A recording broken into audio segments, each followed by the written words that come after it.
জয় যিশু সবাইকে। Shyambazar assembly of god চার্চের প্রার্থনায় আপনাদের সবাইকে স্বাগত জানাই। ঈশ্বরকে ধন্যবাদ দিই আমাদের সকলকে একত্রিত করেছেন বলে। আমরা সবাই ওপেনিং প্রেয়ার করব। আসুন সকলে। হালেলুইয়া। প্রিয় পিতা পবিত্র মহিমাময় ঈশ্বর, তোমায় ধন্যবাদ দিই। আজকের দিন তুমি আমাদের সকলকে দেখতে দিয়েছো, প্রত্যেককে ভালো রেখেছো, সুস্থ রেখেছো বলে তোমায় ধন্যবাদ দিই। রাজাদের রাজা, প্রভুদের প্রভু, তোমায় ধন্যবাদ দিই। তোমার প্রত্যেকটা সন্তানকে একত্রিত করেছো এই সানডে অনলাইন প্রার্থনায়। প্রিয় পিতা, সকলকে সাহায্য করেছো প্রভুকে একত্রিত হওয়ার জন্য, তাই কোটি কোটি ধন্যবাদ দিই। ইয়েস লর্ড, এই সভার প্রভুগো প্রথম থেকে শেষ পর্যন্ত সমস্ত কিছুর ভার দায়িত্ব তুমি নাও। ইয়েস লর্ড প্রিয় পিতা, ইয়েস লর্ড প্রিয় পিতা, আশীর্বাদ করেছো আমাদের সকলকে প্রভু, সমস্ত রকম বিপদ থেকে সর্বদা রক্ষা করেছো। রক্ষাকর্তা, তোমায় ধন্যবাদ দিই। সকল গুপ্ত বিপদের হাত থেকে, ভয়ঙ্কর ব্যাধির হাত থেকে আমাদেরকে রক্ষা করেছো। আমাদের সকলের ডাকে সর্বদা সাড়া দিয়েছো, তাই তোমায় কোটি কোটি ধন্যবাদ দিই। সাহায্য করবে, আশীর্বাদ করবে। ইয়েস লর্ড প্রভুতা, সেই বাক্য নিয়ে তোমার দাসী আসবে, আশীর্বাদ করো সেই বাক্যে, যেন বক্তা শ্রোতা উভয় প্রভু গো আশীর্বাদ পায়। সেই বাক্যের মধ্যে তোমার পবিত্র আত্মা দ্বারা কথা বলো, যেন প্রত্যেকটা সন্তান যারা প্রভু গো বসে আছে প্রত্যেকে আত্মিকভাবে উন্নতি লাভ করতে পারে। সাহায্য করবে, আশীর্বাদ করবে তোমার প্রত্যেকটা সন্তানকে। ইয়েস লর্ড প্রভুতা, প্রথম থেকে শেষ পর্যন্ত পবিত্র আত্মার চালনা দেবে, তাই কোটি কোটি ধন্যবাদ দিই। সকল প্রার্থনা প্রভু যীশু খ্রিস্টের নামে চাইলাম, amen. Thank you Jesus, amen. জয় যীশু সবাইকে।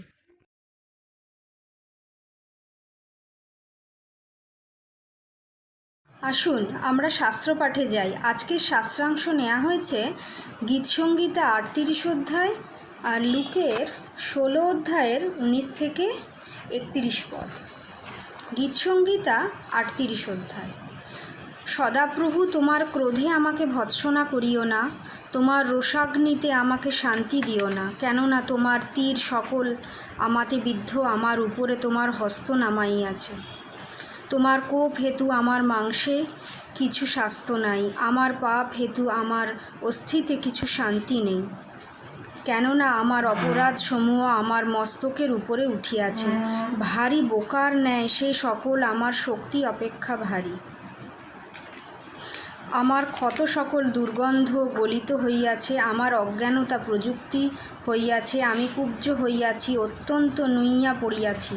আমি সমস্ত দিন বিষণ্ণ হইয়া বেড়াইতেছি, কেননা আমার কোটি দেশে জ্বালা ধরিয়াছে, আমার মাংসে কিছু স্বাস্থ্য নাই, আমি অবসন্ন ও অতিশয় ক্ষুণ্ণ হইয়াছি, চিত্তের ব্যাকুলতায় আর্তনাদ করিতেছি। হে প্রভু, আমার সমস্ত কামনা তোমার সম্মুখে, আমার কাতরোক্তি তোমা হইতে গুপ্ত নয়। আমার হৃদয় ধুকধুক করিতেছে, আমার বল আমাকে ত্যাগ করিয়াছে, আমার চক্ষুর তেজও আমাকে ছাড়িয়া গিয়াছে। আমার প্রণয়ীরা ও আমার বন্ধুগণ আমার ব্যাধি হইতে দূরে দাঁড়ায়, আমার জ্ঞাতিবর্গ দূরে দাঁড়াইয়া থাকে। যাহারা আমার প্রাণের অন্বেষণ করে তাহারা ফাঁদ পাতে, যাহারা আমার অনিষ্ট চেষ্টা করে তাহারা বিনাশের কথা কহে, আর সমস্ত দিন ছলের চিন্তা করে। কিন্তু বধিরের ন্যায় আমি শ্রবণ করি না, আমি এমন বোঝার ন্যায় হইয়াছি যে মুখ খুলে না, আমি এমন ব্যক্তির তুল্য যে শুনিতে পায় না, যাহার মুখে প্রতিবাদ পাওয়া যায় না। কারণ সদাপ্রভু, আমি তোমারই অপেক্ষা করিতেছি। হে প্রভু আমার ঈশ্বর, তুমি উত্তর দিবে। কেননা আমি কহিলাম, পাছে উহারা আমার বিষয় আনন্দ করে, আমার চরণ টলিলেই আমার বিপক্ষে দর্প করে। আমি তো পড়িতে উদ্যত, আমার ব্যথা সতত আমার গোচরে রহিয়াছে, আমি আপন অপরাধ স্বীকার করিব,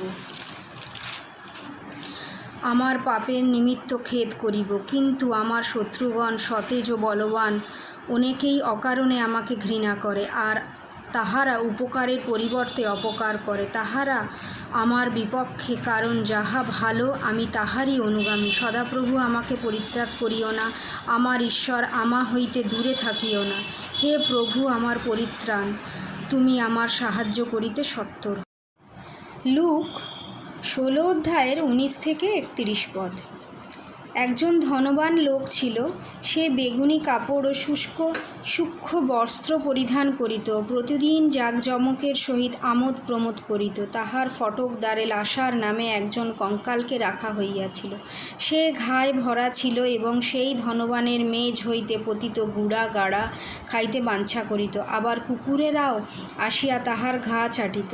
কালক্রমে ওই কাঙাল মরিয়া গেল, আর স্বর্গদূতগণ তাহাকে লইয়া আব্রাহামের কোলে বসাইলেন। পরে সেই ধনবানও মরিল এবং কবর প্রাপ্ত হইল।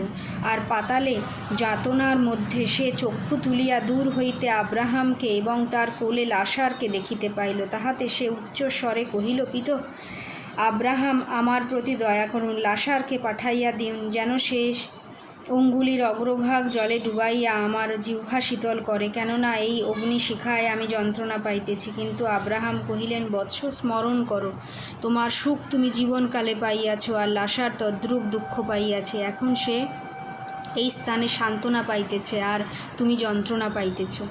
আর এই সকল ছাড়া আমাদের ও তোমাদের মধ্যে বৃহৎ এক শূন্যস্থলী স্থির রহিয়াছে, যেন এখান হইতে যাহারা তোমাদের কাছে যাইতে চাহে তাহারা না পারে, আবার ওখান হইতে আমাদের কাছে কেহ পার হইয়া আসিতে না পারে। তখন সে কহিল, তবে আমি আপনাকে বিনয় করি, পিত, আমার পিতার বাটিতে উহাকে পাঠাইয়া দিউন, কেননা আমার 5টি ভাই আছে। সে গিয়া তাহাদের নিকটে সাক্ষ্য দিউক, যেন তাহারা এই যাতনা স্থানে না আইসে।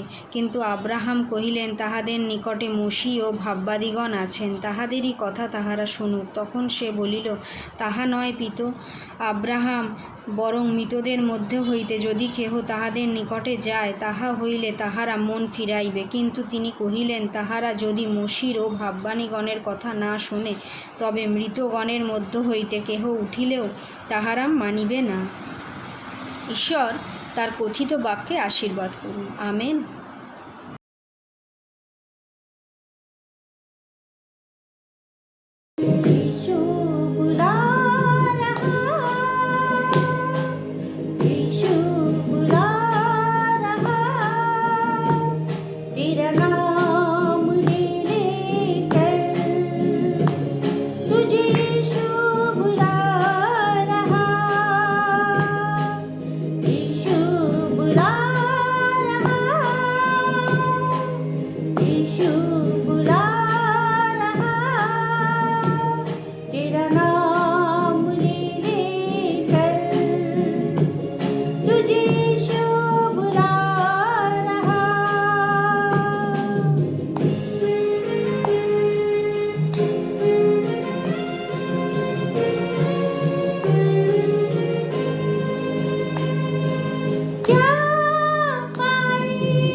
আসুন আমরা প্রার্থনা করি আমাদের কেয়ার গ্রুপ এবং মণ্ডলীতে যেন প্রত্যেকে নতুন নতুন কাজ হয়।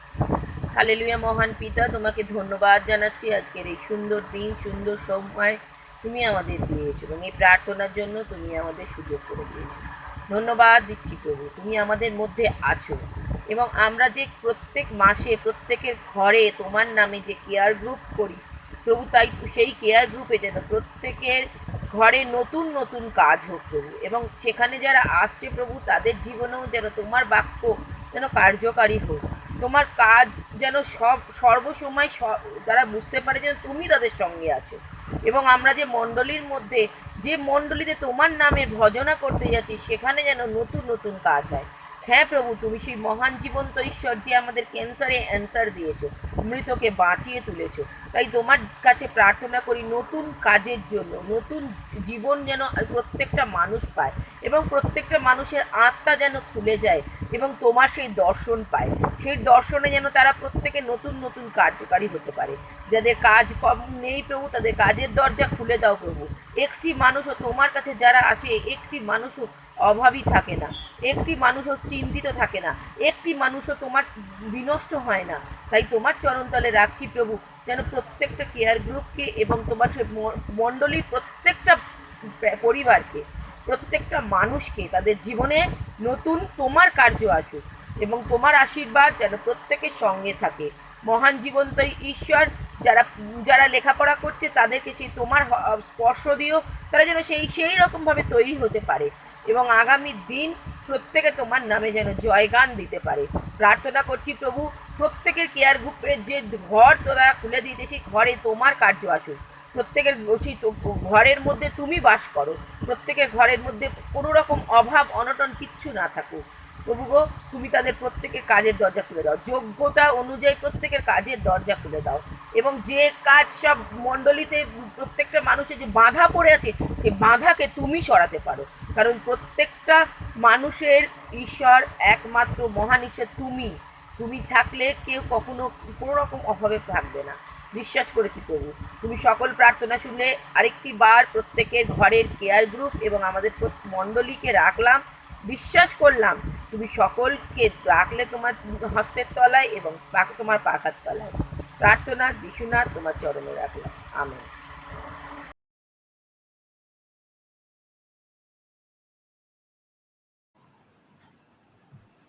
तूने दी मुझे एक धुन नई और घेरा एक नए गीत से,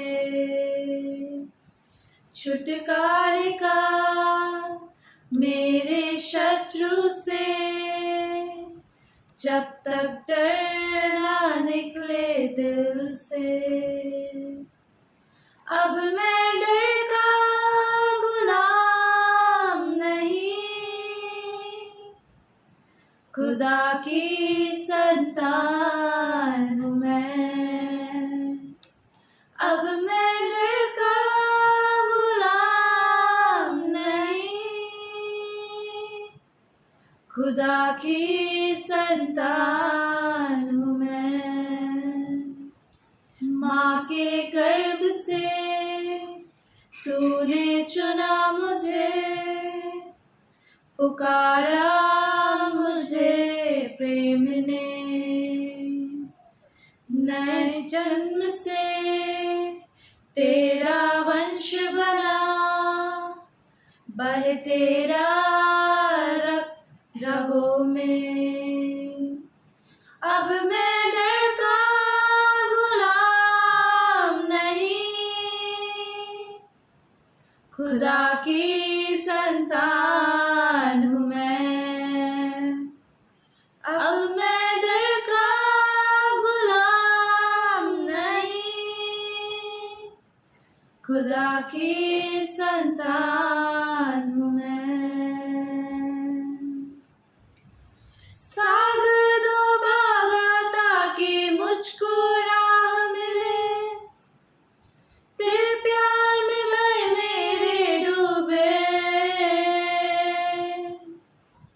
तूने बचाया अब मैं गाऊंगा, खुदा की संतान हूँ मैं। अब मैं डर का गुलाम नहीं, खुदा की संतान हूँ मैं। अब मैं डर का गुलाम नहीं, खुदा की संतान हूँ मैं।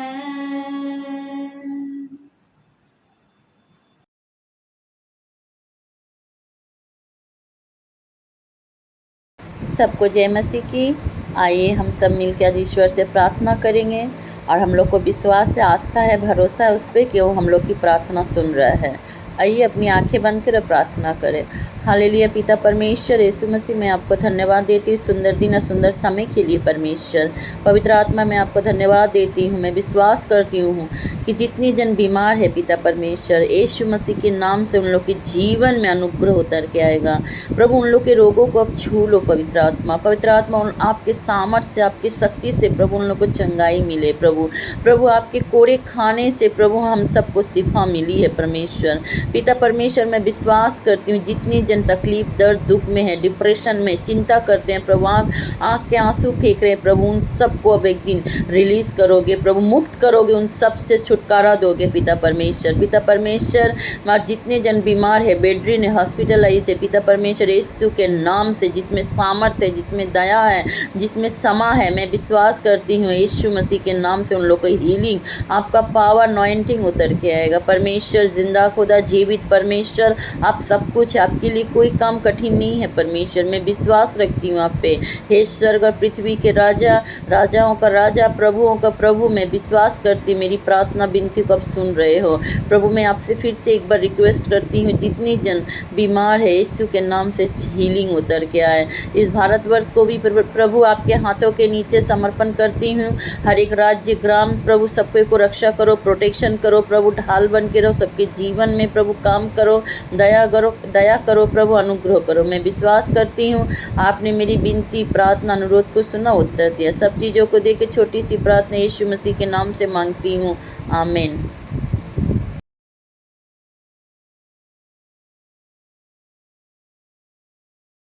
सबको जय मसीह की। आइए हम सब मिलकर ईश्वर की स्तुति करते हैं।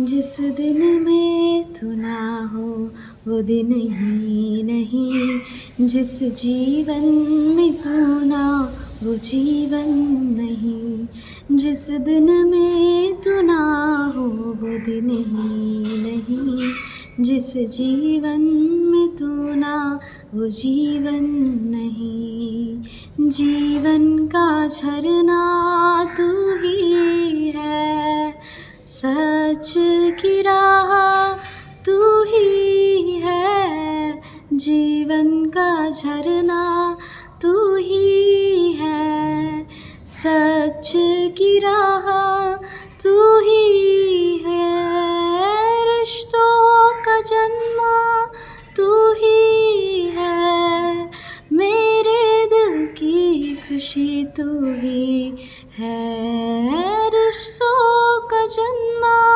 तू ही है, मेरे दिल की खुशी तू ही है।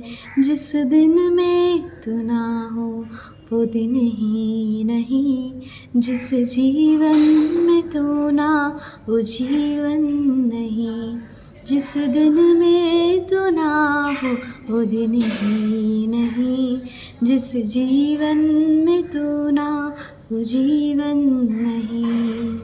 क्षमताएं मेरी तू ही है, ताकत मेरी तू ही है, क्षमताएं मेरी तू ही है, ताकत मेरी तू ही है, रक्षक मेरा तू ही है, कीला मेरा तू ही है, रक्षक मेरा तू ही है, कीला मेरा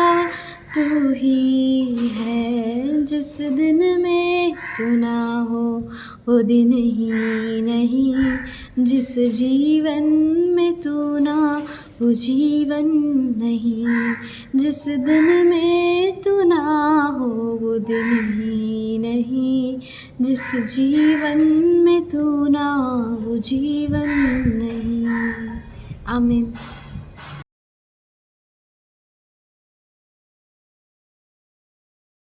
আসুন আজকে এই সময় আমরা ঈশ্বরের বাক্য থেকে দেখি। আর সেই বাক্য হলো যে বাক্য আমরা যে এবছরের থিম অনুযায়ী আমরা সেই বাক্যকে ঈশ্বর আমাদের দিচ্ছেন। আর এবছরের থিম হচ্ছে যে পবিত্রতার রাস্তা, দ্য রোড অফ হোলিনেস। আমরা যেসায় 35 অধ্যায় 8 পদ, যেসায় 35 8 পদ, সেখানে লেখা আছে, আর সেই স্থানে এক জানালো রাজপথ হইবে, তা পবিত্রতার পথ বলে আখ্যাত হইবে, আর তাহা দিয়া কোনো অসুচি লোক যাতায়াত করিবে না, কিন্তু তাহা উহাদের জন্য হইবে যে সে পথে প্রতিগণ অজ্ঞানেরা পরিভ্রমণ করিবে না। মেন আজকে টপিক রেখেছি বা বছরের শিরোনাম রেখেছে, নো সিনার উইল ট্রাভেল, অর্থাৎ কোনো অসুচি লোক সেখানে যাতায়াত করবে না। যে রাস্তা ঈশ্বর আমাদের দেখিয়েছে, যে রাস্তার জন্য আমরা এই রাস্তা দিয়ে আমরা এগোচ্ছি, সেই আলটিমেট ডেস্টিনিতে যাওয়ার জন্য আমরা সেই রাস্তা দিয়ে, ঈশ্বর এখানে বাক্য বলছে যে এই রাস্তা দিয়ে কি হয়, নো সিনার, কোনো অসুচি জিনিস করবে না।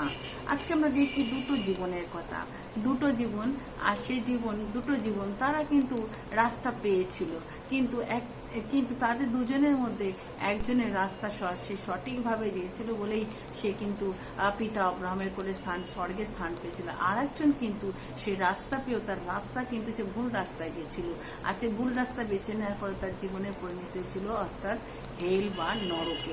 দুটো জীবনের কথা আমরা দেখবো, দুটো লাইফের কথা, এবং দুটো তাদের পরিণতির কথা দেখবো। দুটো লাইফ, দুটো পরিণতি।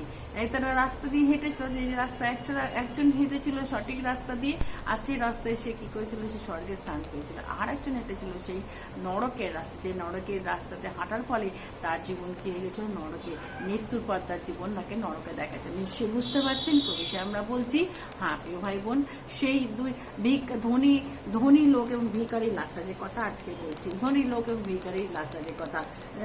ধনী লোক এবং ভিখারি লাসার।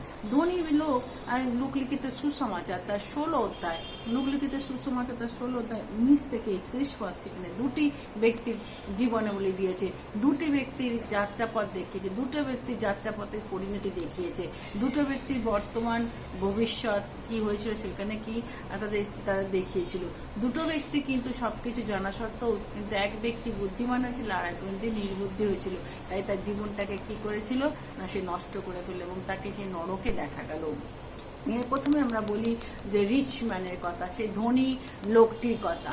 ধনী লোকটি সে ছিল ধনবান, আর সে বেগুনি কাপড় পরতো, সূক্ষ্ম কাপড় পরিধান করত, এবং তার প্রতিদিন তার চাপচকমে সে আমোদ প্রমোদ করত। তাহার দ্বারে কিন্তু আরেকজন বসছিল। দেখি আমরা তাদের দুজনে সেই হেল এবং হেভেন, দুজনের হেল এবং হেভেন দুজনই পেয়েছিল। একজন পেয়েছিল হেল আর একজন পেয়েছিল হেভেন, অর্থাৎ দুজনের রাস্তা তারা দুটো চুজ করেছিল। আর সে নির্বাচন করার মধ্যে দিয়ে চুজ করার মধ্যে দিয়ে একজন গেল স্বর্গে আর একজন গেল নরকে। যখন বলছে এই কাঙাল যখন মরে গেল, ওখানে এটা পরিষ্কার বলা আছে 22 পদে, কাঙাল যাত্রা সেই ভিখারি লাসার যখন মরে গেল, আর তখন তাকে কি নিয়ে গেল, তাকে স্বর্গদূতগণ তাকে আব্রাহামের কোলে গিয়ে বসালো, আর ধনবানও মরল।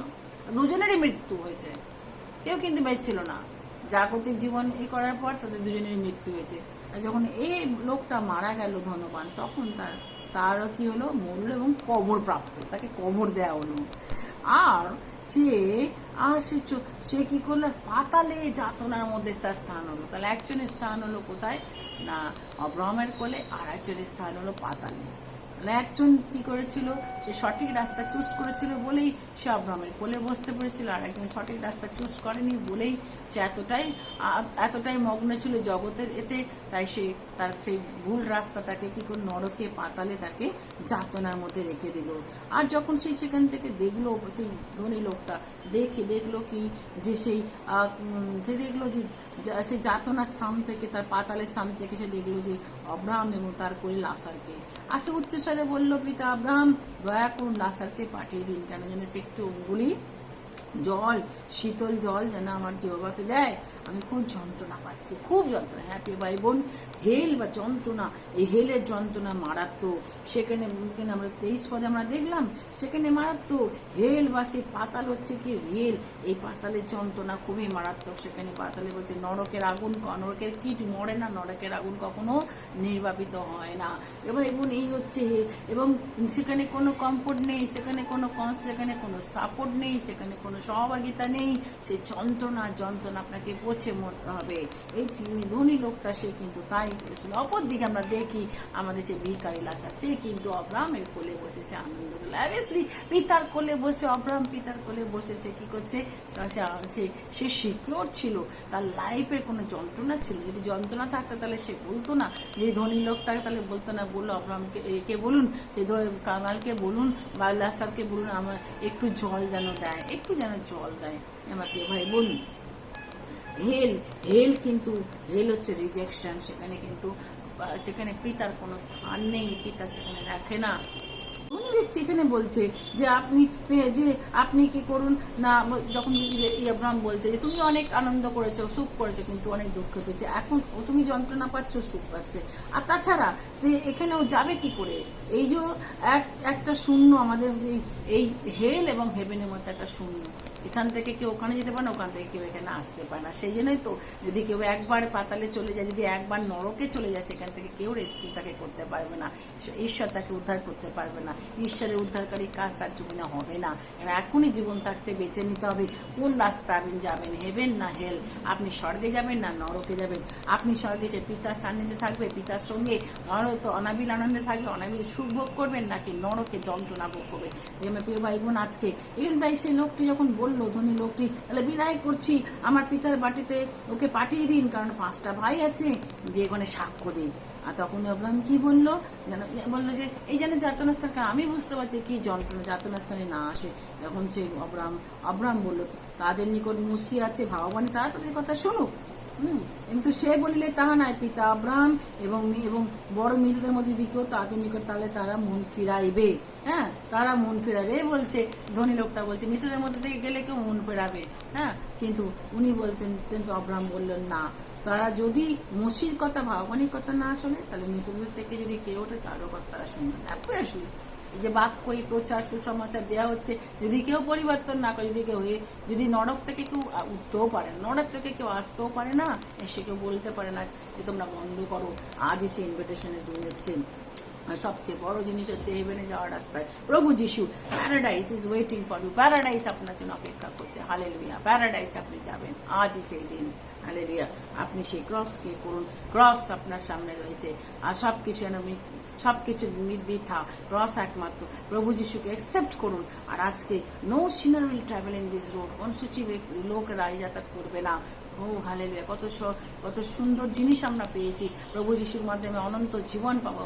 এবং আজকে দেখলাম যে এই রাস্তাতে যখন আপনি এবং আমি, পবিত্রতার রাস্তা, আমরা জানি পবিত্রতার রাস্তা, ডেফিনেটলি আমাদের জন্য স্বর্গ আছে। পিতার কোলে আমরা থাকবো, পিতার সান্নিধ্যে থাকবো, পিতার সিকিউরিটি, পিতার সহভাগিতা সব আমরা পাবো। কিন্তু এই ক্রস, এই প্যারাডাইস আজকে ওয়েট করছে। ক্রস হচ্ছে সেই রাস্তা, ক্রস হচ্ছে সেই প্রভু যিশুর ক্রস, সেই রাস্তা। বাক্য হিব্রু পুস্তক 2 থেকে 3 অধ্যায় সেই পরিত্রাণ, মহান পরিত্রাণ অবহেলা করলে আমরা কি প্রকারে রক্ষা পাবো? সত্যি তাই, যদি আমরা অবহেলা করি তো আমরা রক্ষা পাবো না। আজই যারা এখনো এই রাস্তায় হাঁটতে চাইছেন, তাদের জন্য ইনভিটেশন, আসুন আজকে আপনি স্বর্গরাজ্যে সেই স্বর্গরাজ্যের টিকিট নিন। স্বর্গরা সেখানে কি করে না, পিতা হেলে, পিতা কখনো সেখানে পিতা থাকতে পারে, পিতা থাকে না, পিতা একমাত্র থাকেন সেই স্বর্গে। আর তিনি চান তার সন্তানরা যেন কিছু স্বর্গে গিয়ে তার সঙ্গে বিরাজ থাকে। হালেলুয়া, প্রিয় ভাই বোন, আজকে যখন আপনি এবং আমি এই জায়গায় এসেছি, আজকে ইম্পর্টেন্ট জিনিস আপনি আমাদের শেখাচ্ছে যে আজকে আমাদের সেই হেলকে আমরা জানি, নরকের আগুন কি মারাত্মক, নরকের আগুন, নরকের কখনো তারা হয় না, নরকের আগুন কখনো নেবে না। এই নরকে হচ্ছে কি, এই টেস্টিমনি আমরা দেখতে পেলাম যে হেলে শুধু আছে রিজেকশন, সেখানে কেউ নেই। আর তাই তো সেই লোকটি, সেই ধনী লোকটা বলছে যে আপনি একে বলুন, দেখুন আপনি ওকে বলুন একটুখানি শীতল জল দিই। 25 পদেও আব্রাহাম কইলেন, বৎস স্মরণ করো তোমার সুখ তুমি জীবনকালে পেয়েছো, লাসার অনেক দুঃখ পেয়েছে, কিন্তু এখন এই স্থানে সান্ত্বনা পাচ্ছে আর তুমি যন্ত্রণা পাচ্ছ। দুটো দেখুন, যে যখন সে জীবিত ছিল দুজনেই, তখন একজন সুখ করেছে আর একজন দুঃখ পেয়েছে, কিন্তু প্রথম থেকে শেষেরটা হচ্ছে আসল। মৃত্যুর পর আপনার সুখ আসছে কিনা সেটা হচ্ছে বড় জিনিস। আমরা মানুষেরা কিন্তু না, বর্তমান দিনে আমরা মানুষেরা কি দেখি না, প্রেজেন্ট সুখ, আমরা প্রেজেন্ট সুখ নিতে চাই, আমরা আনন্দ আমোদ সুখে, কিন্তু আমরা ভুলে যাই যে আমরা জগতের এই সুখ টেম্পোরারি, এই জগতের সুখ কিন্তু অনন্তকালীন সুখ, সেটার জন্য আমাদের কি করতে হবে, চেষ্টা করতে হবে। এখানে তাই অব্রাহাম তাকে বললো, যে স্মরণ করো, তুমি চিন্তা করো, যখন তুমি ছিলে তখন তুমি কত সুখ পেয়েছো, কানা পেনা সব করে, কিন্তু এই অনেক দুঃখ পেয়েছে, কিন্তু এখন দেখো তুমি কি করছো না, এখন তুমি দুঃখ, এখন তুমি কি হচ্ছো না, এখন তুমি যন্ত্রণা পাচ্ছ, আর এখন এই স্থানে লাসার সে সান্ত্বনা পাচ্ছে পিতার। তাহলে আমরা হেলে কিন্তু পিতার স্থান নেই, হেলে পিতা কখনো আপনাকে সান্ত্বনা দেবে না, বা নরকে কখনো পিতা আপনার পাশে থাকবে না, নরকে পিতা আপনাকে কখনো রেস্কিউ করতে পারবে না, নরক থেকে পিতা কখনো আপনাকে রেস্কিউ করতে পারবে না, উদ্ধার করতে পারবে না, কিন্তু হেভেনে সেখানে আপনি পিতার সান্নিধ্যে থাকবেন, সে কি ওর লাইফ থাকবে, সেখানে আপনি আনন্দ করবেন, সান্ত্বনা, সেখানে সহযোগিতা পাবেন। কেন এই ভিখারি লাসার সে 24/7 সে অব্রাহামের কোলে অব্রাহামের সহযোগিতা পাচ্ছিল, কত আনন্দ প্রিয় ভাই বোন। আজকে আপনাকে সেই করতে হবে।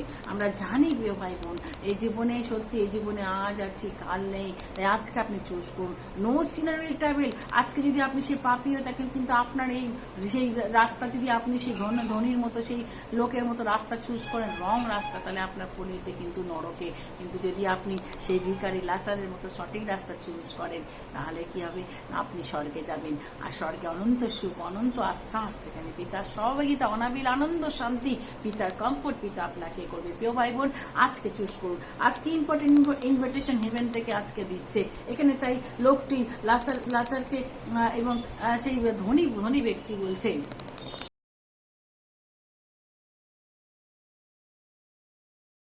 রাজ্যে যাওয়ার রাস্তা, স্বর্গে যাওয়ার রাস্তা হচ্ছে প্রভু যিশু, তার সেই ক্রসের কাছে আপনি আসুন, নিজেকে নত করুন আর বলুন, হ্যাঁ প্রভু, আমি সেই স্বর্গে থাকতে যে তোমার সান্নিধ্যে। হালেলুয়া। প্রার্থনা করি আমরা, প্রভু তোমার কাছে প্রার্থনা করি, যে বাক্য তুমি দিয়েছো আজ কনের মনি কথা বলে, সেই বাক্যের পরিচয় তুমি করো প্রভু। প্রার্থনা করি যেন মানুষ যেন চেতনা পাই প্রভু, তোমার কাছে রাখলাম, তোমার সান্নিধ্যের মধ্যে থাকতে পারে প্রভু, এবং যেন আমরা অনন্ত জীবন পাবো, যেমন সেখানে যেতে পারি তোমার সঙ্গে, সেই প্যারাডাইস, তোমার সঙ্গে সেই হেভেনে, স্বর্গে তো থাকবো প্রভু। প্রার্থনা করি প্রভু, যে আজকে যে সমস্ত মানুষ ভ্রান্তেই ঘুরছে, সেই ভ্রান্ত তার সাথে সরিয়ে নিয়ে এসো প্রভু। প্রার্থনা করি তোমার অনুগ্রহতা দেখে দাও প্রভু, তারা চুজ করে সঠিক রাস্তা, যেন ভ্রান্ত হয়ে না পড়ে থাকে। প্রার্থনা চাই প্রভু, তোমার নামে প্রার্থনা করি প্রভু যিশু, তুমি মহান ঈশ্বর, তোমার অনুগ্রহ, তোমার পবিত্র আত্মা, সহযোগিতা আত্মা তোমাদের চালনা দাও প্রভু যিশু। প্রার্থনা করি যেন প্রভু এই ঘটনার মধ্যে দিয়ে মানুষ চেতনা পায়, যেন তারা এগিয়ে আসে তোমার সেই স্বর্গের জন্য প্রভু। প্রার্থনা চাই প্রভু, হেল যেন নরকের যন্ত্রণা থেকে কেউ তাদের উদ্ধার করতে পারবে না প্রভু। প্রার্থনা চাই প্রভু, অনেক মানুষ আত্মাকে পরিত্রাণ করো প্রভু যিশু, তোমার কাছে প্রার্থনা করছি, নতুন নতুন পথের খুলে দাও প্রভু, যেন তারা স্বর্গরাজ্যে সেই মধুর বাণী শুনতে পারে প্রভু, এবং তোমার সেই ইনভিটেশন তারা গ্রহণ করতে পারে। প্রার্থনা করি প্রভু যিশু, আজকে যত লোক, যত মানুষ আজকে সবার জন্য প্রার্থনা করি, শুনছে, তাদের পরিত্রাণ দাও প্রভু, এবং যারা পরিত্রাণ তাদেরকে সেই স্বর্গরাজ্যের পথে সঠিকভাবে হাঁটতে সাহায্য কর প্রভু যিশু, কোনো রকমের পুরস্কার থেকে বঞ্চিত তারা না হয় প্রভু। প্রার্থনা চাই প্রভু যিশু, আজকে তোমার সেই মহান কার্য, মহান বাক্যর জন্য আমরা তোমার কাছে প্রণিপাত করি প্রভু যিশু। ধন্যবাদ দিবে বাক্য উপযুক্ত ভূমিকা করবো, প্রচুর ফলে পালবান আশীর্বাদ প্রদান করো প্রভু। আজকে সমস্ত যত লোক প্রত্যেকের জন্য প্রার্থনা চাই প্রভু, শেষ সময়, শেষকালীন যেন তাদের চেতনা প্রাপ্ত করো, তাদের মনকে পরিবর্তন করো, শেষ সময় যেন সেবা করতে পারে প্রভু। প্রার্থনা করি তোমার করুণা তুমি রেখে দাও, এই ঈশ্বর তোমার কাছে প্রার্থনা করি, তোমার অনুগ্রহ দিয়ে প্রভু তোমার কাছে প্রার্থনা করছি প্রভু যে প্রত্যেকটা পরিবার যেন যারা শুনছে তাদের যে পরিবারের মধ্যে কাজ কর প্রভু, যেন সে আত্মা বিনষ্ট না হয়, যেন সে মন পরিবর্তনের কথা পৌঁছতে পারে প্রভু। জগতের দিকে না তাকায় প্রভু, ধনবানের মতো জনবাদ জগৎকে তাকিয়েছিল, কিন্তু লাসার তাকিয়েছিল কি সেই ইটারনাল লাইফের দিকে প্রভু। প্রার্থনা করছি প্রভু, সেই ধনবান সে প্রেজেন্ট সুখ পেয়েছিল, কিন্তু সেই অনন্তকালীন সুখ সে পায়নি, কিন্তু লাসার অনন্তকালীন সুখ। বর্তমানে তো অনেকে দুঃখ কষ্ট হচ্ছে, কিন্তু দুঃখ কষ্ট সাময়িক, আমরা অনন্তকালীন সুখের জন্য আমরা তৈরি হচ্ছি।